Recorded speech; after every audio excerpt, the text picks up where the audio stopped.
Assalamualaikum warahmatullahi wabarakatuh. Seperti biasa ya, untuk perkuliahan online hari Senin ya, untuk mata kuliah di tamat semester 3. Seperti biasa juga untuk pelaksanaan pengajaran masing-masing hari. Saya sudah share di Classroom. Maaf, di siakat masing-masing. Oke, perkuliahan akan segera saya mulai beberapa saat lagi ya. Menunggu teman-teman yang lain bergabung untuk di perkuliahan online ini. Saya tunggu beberapa saat lagi.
Oke, mungkin bisa kita mulai ya, karena waktu untuk perkuliahan hari ini dengan mata kuliah e-commerce ya. Nah, untuk maaf, ini pertemuannya bukan 9 ya, mohon maaf, ini sebentar.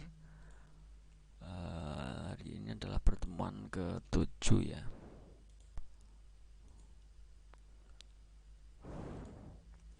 Pertemuan ke-7 atau terakhir untuk sebelum UTS ya. Hari ini kita membahas mengenai e-government dan e-learning ya, untuk topik hari ini. Oke, mungkin bisa kita mulai saja ya agar lebih cepat saja. Untuk pembahasannya nanti ada e-government dan e-learning ya. Ada dua topik pembahasan hari ini adalah e-government dan e-learning. Kita ke e-government dulu ya.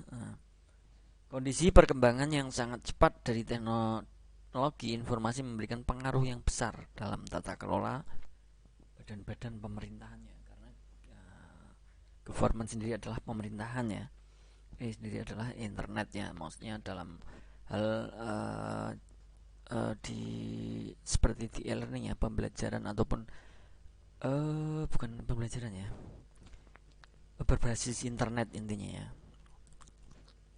berbasis internet atau online. Suatu sistem informasi disebut dengan government online atau e-government. Jadi ada mungkin bisa seperti halnya mungkin di setiap kecamatan, bahkan untuk desa saja itu saya rasa mungkin ada ya, punya atau e-government sendiri masing-masing ya, dalam artian semisal kita memberi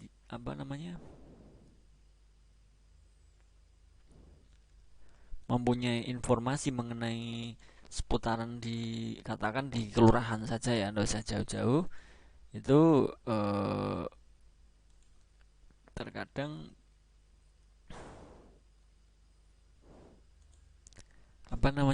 perlu diinformasikan, apalagi untuk perkembangan zaman sekarang itu kan serba online atau serba menggunakan teknologi di internet ya. Jadi bisa memberikan informasi melalui e-government, misalkan kecamatan Pelari misalkan ya. Nah, seperti itu ya. Suatu sistem informasi yang didevelop online dapat memberikan suatu sumbangan bagi tepatnya terciptanya pemerintah yang baik. Jadi segala sesuatunya, ada informasi dan lain sebagainya, itu tidak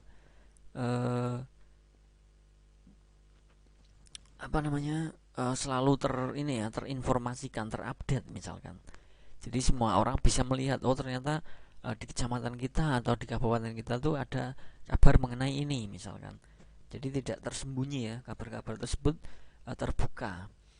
E-government adalah aplikasi teknologi informasi yang berbasis internet dan perangkat digital lainnya yang dikelola oleh pemerintah untuk keperluan penyampaian informasi dari pemerintah ke masyarakat, mitra bisnis, pegawai, badan usaha, dan lembaga-lembaga lainnya secara online. Jadi untuk e-government sendiri dikelola oleh pemerintah ya biasanya ya, untuk keperluan penyampaian segala informasi ya ke masyarakat, mitra bisnis, pegawai, dan lain sebagainya. Itu memang agar tidak agar ini ya, tidak ada kata yang sembunyi-sembunyikan ataupun informasi yang disembunyikan. Jadi semuanya tersampaikan di website atau di e-government ini ya, atau sistem informasi yang ada di pemerintahan tersebut. Oke, seperti itu ya untuk mengenai e-government, saya rasa paham ya.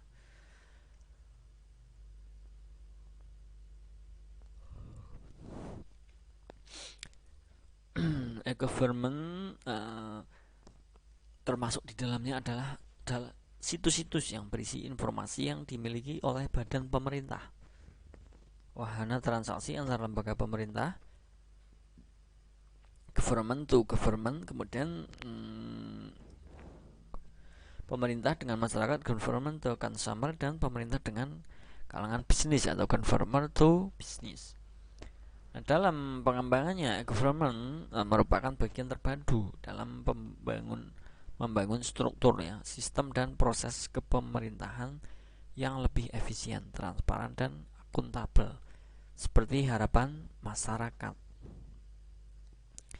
Seperti itu ya. Jadi di dalam government sendiri itu berisi beberapa informasi ya, mengenai badan pemerintahan, transaksi, dan lain-lainnya, itu semua dikemas dalam e-government di pemerintahan tersebut.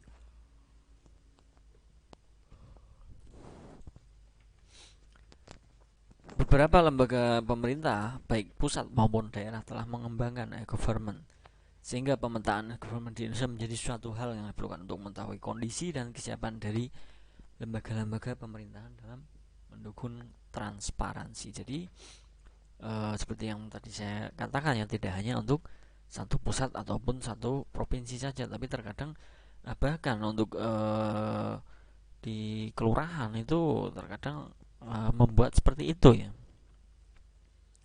membuat government tadi ya.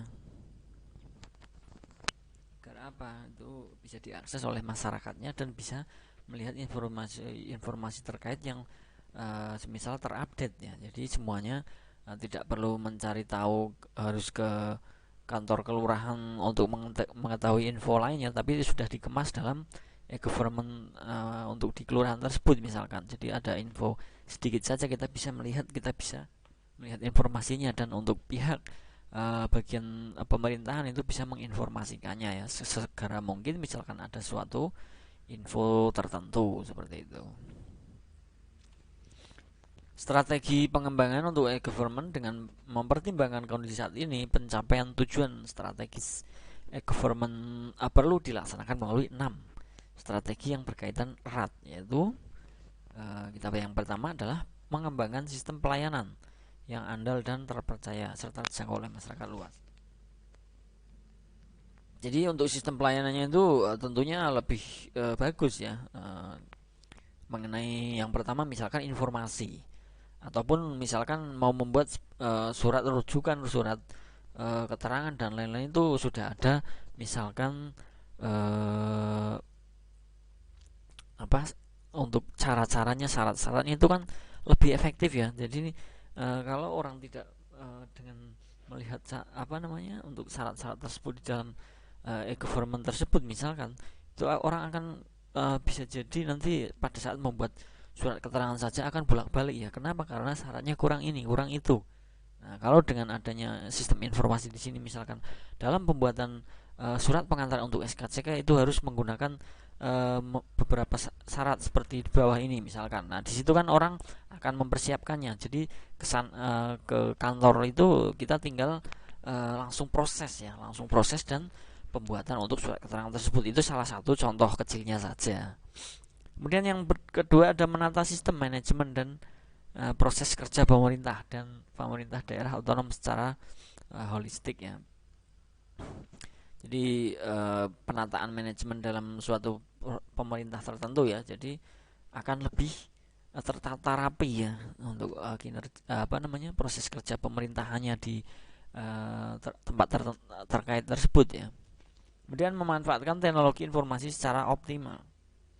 Karena memang untuk saat-saat ini kan memang teknologi informasi itu sangatlah berkembang dengan cepat ya.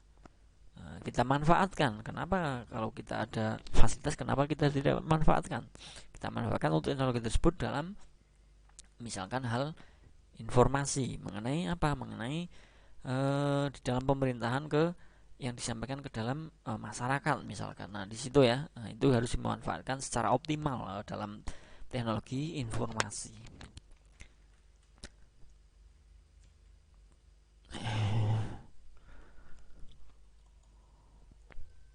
Sebentar ini.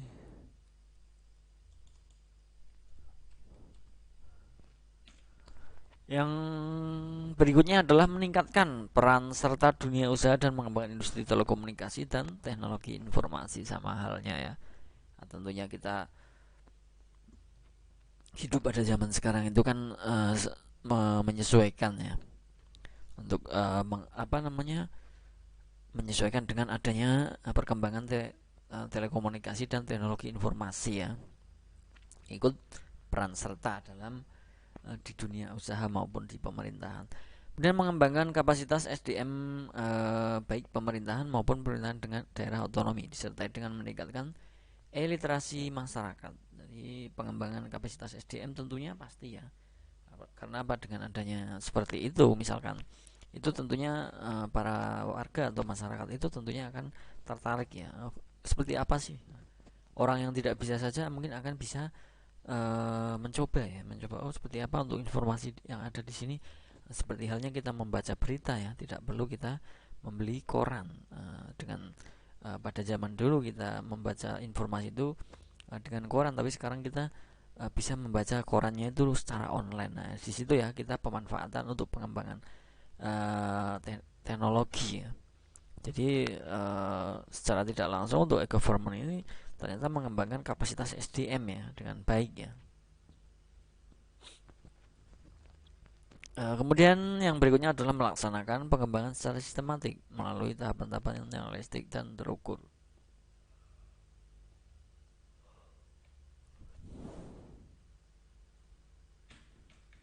Sebentar, ini kok error terus ya.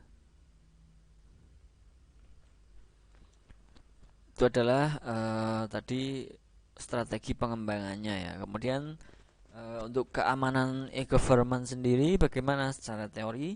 Ada ya beberapa aspek keamanan e-government, yaitu yang pertama adalah integritas. Aspek integrity terkait dengan keutuhan integritas ya. Kemudian kerahasiaan data ya. Jadi untuk integritas sendiri adalah privasi, rahasia terjamin. Kerahasiaan data adalah confidentiality dan privasi terkait dengan kerahasiaan data atau informasi. Jadi data-datanya atau informasi itu untuk mengenai kerahasiaan data itu terjamin. Kemudian ketersediaan datanya tadi kerahasiaannya, sekarang ketersediaan suatu sistem e-government menjadi tidak manfaat manakala dia tidak tersedia ketika dibutuhkan. Jadi selalu harus sedia ya. Misalkan di dalam suatu e-government sendiri, untuk contoh mudahnya saja itu di kabupaten, misalkan kita mau melakukan bagaimana sih cara untuk berpindah domisili, katakan seperti itu sebagai contoh saja. Nah di situ kalau di situ tidak ada informasinya mengenai hal tersebut, syarat-syarat dan sebagainya, itu namanya tidak manfaat ya untuk e-government sendiri ya, karena tidak ada data yang kita butuhkan di sana. Misalkan kita mau mengakses di e-government tersebut, seperti itu ya. Kemudian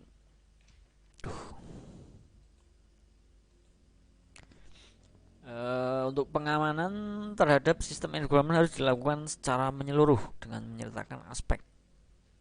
Yang pertama adalah aspek people, terkait dengan sumber daya manusia ya atau masyarakatnya. Kemudian ada aspek proses. Sisi proses adalah adanya kebijakan pengamanan, security policy yang tertulis ya. Jadi untuk prosesnya itu kebijakan mengenai pengamanan yang tertulis ya. Dan ada aspek teknologi untuk meyakinkan tingkat keamanan yang cukup. Evaluasi harus dilakukan secara berkala ya. Karena untuk namanya juga teknologi itu kan seiring berkembangnya zaman itu selalu maju, selalu terupdate ya. Selalu dievaluasi secara berkala bahwa demi apa? Demi keamanan. Misalkan dengan saat ini sudah diberikan keamanan dengan perkembangannya teknologi, kemudian ada beberapa yang bisa membobol ataupun mengenai keamanan, itu kan harus kita perketat lagi untuk keamanannya, kita tingkatkan ya. Bisa dikatakan untuk mudahnya, semisal para hacker itu sudah bisa mengembangkan untuk pembobolan dan pencurian data misalkan, nah kita sebagai pengguna ya, bukan pengguna, untuk owner misalkan di e-government tersebut ataupun adminnya, itu kita harus meningkatkan juga untuk keamanannya. Oh seperti ini, kenapa data kita misalkan bisa dicuri. Nah kita harus meningkatkan lagi dengan cara apa? Dengan cara peningkatan terupdate ya, misalkan dengan cara apa gitu, contohnya.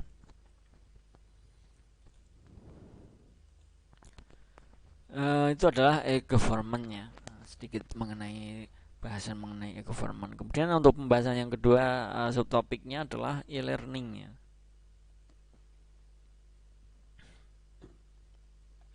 E-learning sendiri adalah kegiatan pendidikan yang menggunakan media komputer atau internet.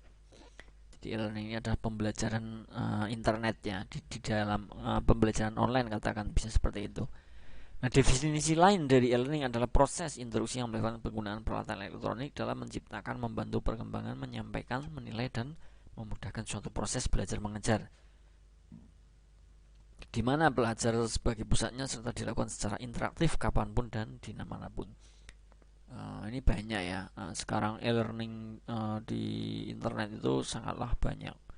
Ada yang berbayar, ada yang free, ada yang privasi hanya untuk kalangan internal, dan ada juga yang untuk umum ya. Jadi bisa dimengerti ya mengenai e-learning. Penyelenggara e-learning sendiri ada beberapa instansi yang sangat potensial dijadikan mitra kerjasama dengan pengembangan teknologi. Ini adalah kalangan akademi, universitas, LPK, sekolah umum, kalangan industri, kemudian misalnya perangkat pelunak ya untuk kalangan industri itu sendiri. Untuk akademis seperti di kita ya, di universitas, LPK, sekolah umum.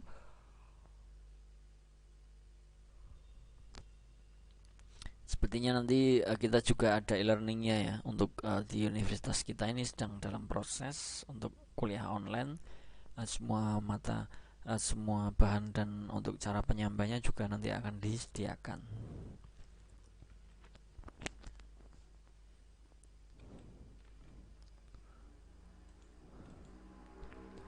Konsep e-learning sendiri, bagaimana berbagai elemen dalam sistem e-learning adalah soal-soal, komunitas, pengajar online, kesempatan bekerja sama. Nah, ini adalah konsep dari e-learning sendiri ya. Nanti mungkin ada sebagian kalian yang mungkin pernah dalam mengikuti e-learning, ataupun nanti bisa kalian coba di universitas kita, tentunya nanti akan ada ya. Nah, untuk nanti e-learning itu ada soal-soalnya tentunya ya, soal-soal untuk e-learning itu sendiri. Setelah kita membaca modul atau menyimak dengan yang diajarkan di e-learning itu sendiri ya. Jadi, dan juga ada komunitasnya, kemudian kesempatan bekerja sama. Biasanya semisal kita mengikuti e-learning di suatu lembaga, misalkan katakan lembaga XYZ. Nah, di situ terkadang ada yang kesempatan mengenai bekerja sama dengan berbagai vendor atau perusahaan lain ya, misalkan seperti itu. Kemudian untuk multimedianya, ada ya untuk pembelajaran multimedianya ya di dalam e-learning itu sendiri.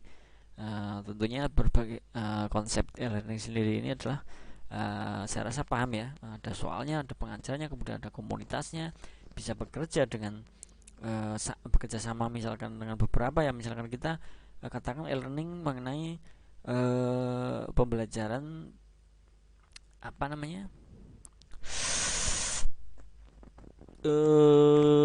kursus, katakan ya, kursus komputer katakan sebagai contoh saja. Dan di situ setelah lulus nanti untuk mengenai kursusnya itu ada beberapa perusahaan yang siap untuk menjalin kesempatan dalam bekerja sama misalkan. Nah, di situ ya itu ada konsep untuk e-learningnya biasanya seperti itu, menyediakan e-learning tapi dia juga menyediakan lapangan pekerjaan. Dengan cara apa? Dengan cara memberikan kesempatan pada untuk siswa atau mahasiswanya ya, atau yang kursus itu mendapatkan suatu pekerjaan nantinya, seperti itu ya. Oke, itu adalah konsep e-learning.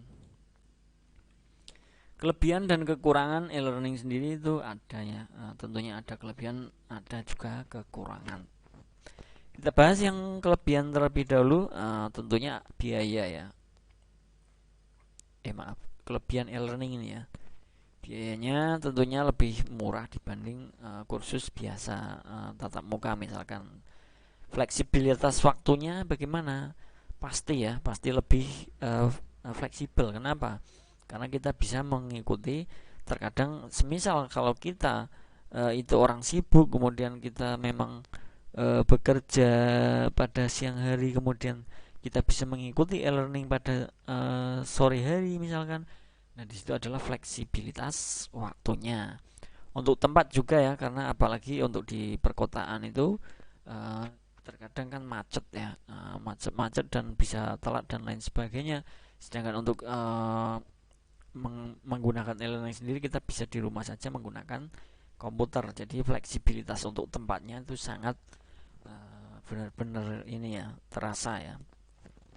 Kemudian ada fleksibilitas kecepatan pembelajaran. Nah, untuk kecepatan biasanya untuk di e-learning sendiri itu lebih to the point ya, katakan ya.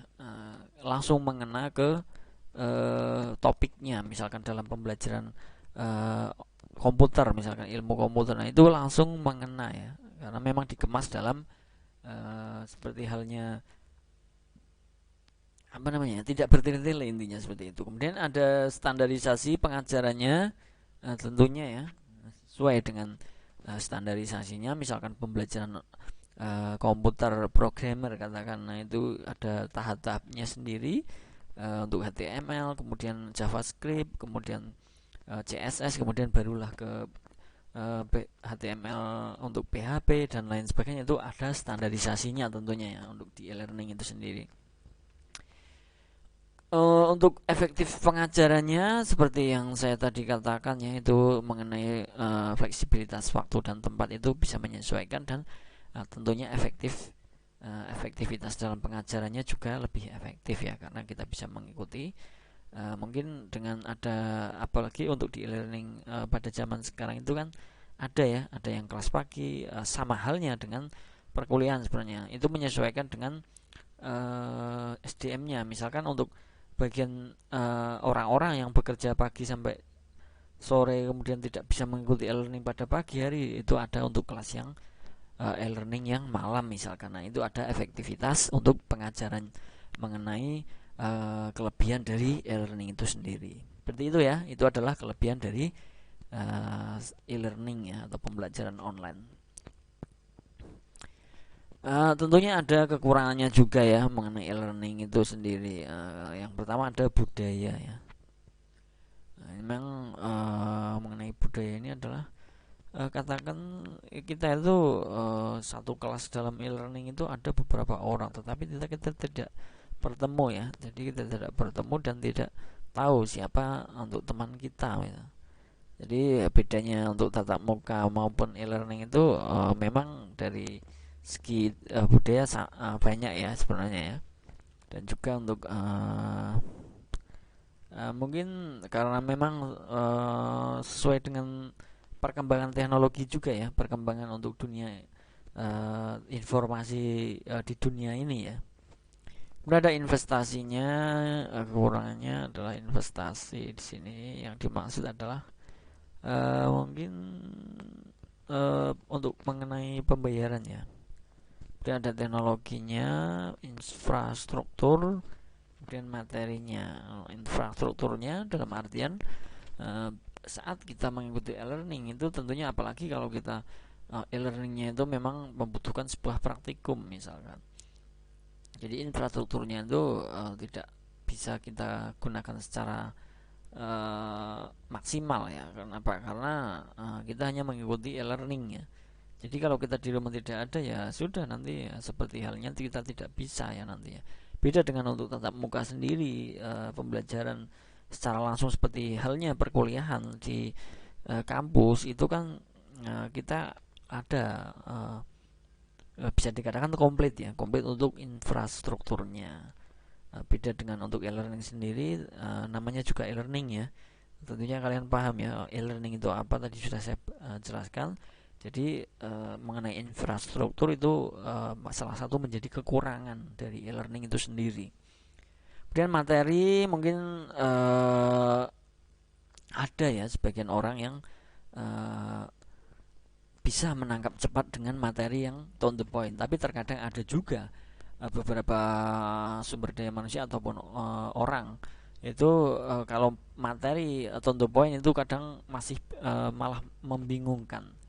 Beda dengan hal sama saat misalkan kursusnya secara langsung, secara tatap muka itu terkadang dijelaskan secara detail ya, tidak to the point seperti di e-learning sendiri. Nah itu memang menjadi salah satu kekurangan, tapi sebagian saja mungkin ya, sebagian malah lebih suka untuk to the point dalam pembelajaran atau kursusnya seperti itu ya. Oke, seperti itu saja ya. Untuk hari ini ya, mengenai e-government itu apa, kemudian e-learning itu apa, sudah saya jelaskan ya. Tentunya mengenai e-government itu adalah untuk pemerintahan, kemudian e-learning sendiri adalah pembelajaran online ya. Seperti halnya misalkan di ruang guru, itu sebagai contoh yang ada di ini ya, di internet yang sekarang lagi marak. Itu tidak hanya ruang guru ya, sebenarnya banyak sekali. Oke, ini adalah pertemuan yang ketujuh, berarti untuk minggu depan kalian hari tenang, kemudian minggu depannya baru kita ke UTS. Seperti itu ya. Untuk bahan-bahan segera dipelajari pertemuan 1 sampai 7. Nah, nanti saya untuk soalnya saya ambilkan dari pertemuan-pertemuan yang sudah kita sampaikan ya. Jadi dari pertemuan 1 sampai 7 itu kalian pelajari, dan untuk UTS-nya nanti mungkin ada 10 soal ya. Nanti bisa kalian open book, tidak masalah karena kita masih dalam perkuliahan online seperti itu. Kita masih open book. Seperti itu ya. Misal nanti ada yang dipertanyakan, silakan dipertanyakan sebelum perkuliahan selesai ya.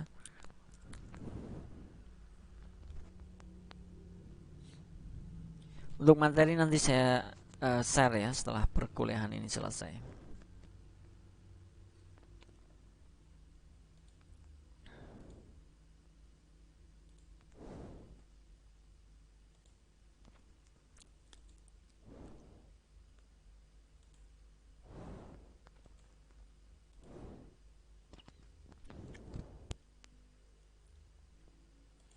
Oke, seperti itu saja ya. Kalau tidak ada yang dipertanyakan, nanti silahkan ya untuk diambil untuk materinya. Setelah perkuliahan ini selesai akan saya share di Classroom. Terima kasih untuk teman-teman yang sudah hadir dalam perkuliahan ini ya. Semoga apa yang saya sampaikan bisa diterima ya, bisa dipahami, dan bisa masuk ya. Karena tidak ada yang dipertanyakan, saya akhiri. Wassalamualaikum warahmatullahi wabarakatuh. Selamat belajar, selamat beraktivitas ya. Terima kasih.